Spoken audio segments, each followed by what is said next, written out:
വരാനിരിക്കുന്ന ഇറാന്റെ മഹാശക്തി കണക്കുകൂട്ടിയാണ് ഓരോ ദിവസവും അമേരിക്കയും ഇസ്രായേലും തങ്ങളുടെ ജീവനായി ഭയപ്പെട്ട് കഴിയുന്നത്. ഇറാന്റെ മിസൈലുകൾ ആകാശത്ത് തീമഴ പെയ്യിക്കുമ്പോൾ ലോകത്തെ വിറപ്പിക്കുന്ന അമേരിക്കൻ പ്രസിഡന്റ് പോലും എവിടെ ഒളിക്കണമെന്നറിയാതെ പകച്ചു നിൽക്കുകയാണ്. ലോകമൊരു ആണവ യുദ്ധത്തിന്റെ വക്കിലെത്തി നിൽക്കുമ്പോൾ ഇറാനെ ഭയന്ന് ഡൊണാൾഡ് ട്രംപിനായി അമേരിക്ക ഒരുക്കിയിരിക്കുന്ന അതീവ രഹസ്യമായ ഭൂഗർഭ ബങ്കറുകളുടെയും കണ്ടിന്യൂറ്റി ഓഫ് ഗവൺമെന്റ് എന്ന രഹസ്യ പദ്ധതിയുടെ ഞെട്ടിക്കുന്ന വിവരങ്ങൾ പുറത്തുവരികയാണ്. ഇറാനെതിരായ യുദ്ധം ആണവ തലത്തിലേക്ക് ഉയരുകയാണെങ്കിൽ ട്രംപിന് സുരക്ഷിതമായി പ്രവർത്തനം തുടരാൻ പ്രത്യേക ബങ്കറുകളിലേക്ക് മാറാനുള്ള പദ്ധതി തയ്യാറായിട്ടുണ്ടെന്നാണ് റിപ്പോർട്ടുകൾ പറയുന്നത്. ലോകത്ത് വലിയ ദുരന്തമോ ആണവ ആക്രമണമോ ഉണ്ടായാലും അമേരിക്കൻ ഭരണകൂടം പൂർണ്ണമായി തകരാതെ പ്രവർത്തിക്കാൻ കഴിയുന്ന രീതിയിലാണ് ഈ രഹസ്യ സംവിധാനങ്ങൾ ഒരുക്കിയിരിക്കുന്നത് എന്നാണ് ലഭിക്കുന്ന വിവരം. ശീതയുദ്ധകാലത്ത് നിർമ്മിച്ചിരിക്കുന്ന ചില ഭൂഗർഭ ബങ്കറുകളാണ് ഇത്തരം സാഹചര്യങ്ങളിൽ പ്രസിഡന്റിനും പ്രധാന ഉദ്യോഗസ്ഥർക്കും സുരക്ഷിത അഭയം നൽകുന്നത്.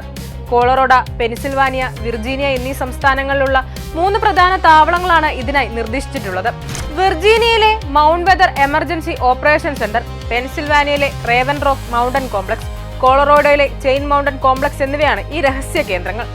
ആധുനിക ആശയവിനിമയ സംവിധാനങ്ങളാൽ സജ്ജീകരിച്ചിരിക്കുന്ന ഈ കേന്ദ്രങ്ങളിൽ നിന്ന് ദേശീയ സുരക്ഷ, സാമ്പത്തിക സ്ഥിരത, പൊതുസുരക്ഷ തുടങ്ങിയ നിർണായക സർക്കാർ പ്രവർത്തനങ്ങൾ നിയന്ത്രിക്കാൻ കഴിയുമെന്ന് അധികൃതർ പറയുന്നു.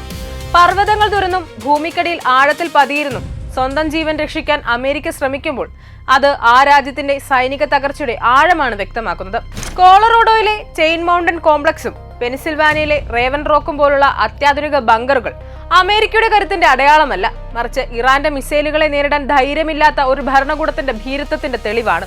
ആകാശത്ത് ഇറാന്റെ മിസൈലുകൾ അഗ്നിവർഷം നടത്തുമ്പോൾ സ്വന്തം ജനതയെ മരണത്തിന് വിട്ടുകൊടുത്ത് ഭരണാധികാരികൾക്ക് മാത്രം ഒളിച്ചിരിക്കാൻ പണിത ഈ എലിമടകൾക്ക് എത്രത്തോളം സുരക്ഷ നൽകാൻ കഴിയുമെന്ന് കാലം തെളിയിക്കും.